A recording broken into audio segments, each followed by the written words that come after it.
وبركاته. وعليكم السلام.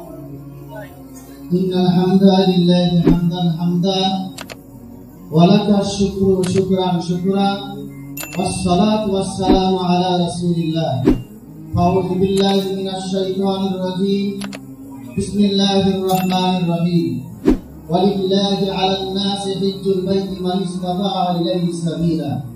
وقال رسول الله صلى الله عليه وسلم: عبد الله ثلاثة: والقاضي والحج والمعتمر، أو كما قال عليه الصلاة والسلام.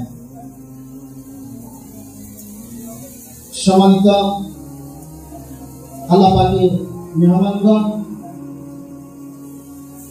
হযরত ওলামায়ে কেরাম, সুধী মণ্ডলী, আমরা ওই মহান মনিবের দরবারে শুকরিয়া জ্ঞাপন করছি যে আল্লাহ তাআলা আজকে তীব্রতর গরমকে উপেক্ষা করে আমাদেরকে হৃদয় কাবা মায়ের মদিনা ট্যুরস এন্ড ট্রাভেলসের উদ্যোগে আরবান ট্যুরস এন্ড ট্রাভেলসের সহযোগিতা আজকে রূহের মাত্রা অনুষ্ঠানে যে মহান মনিব আমাদেরকে। আসসালামু আলাইকুম। ডিবি সুন্নাহ ইসলামিক চ্যানেলটি এখনই সাবস্ক্রাইব করুন, পাশে থাকা বেল আইকনটি বাজিয়ে দিন যেন পরবর্তী ভিডিও সবার আগে আপনি পান। ভিডিওটি শেয়ার করুন।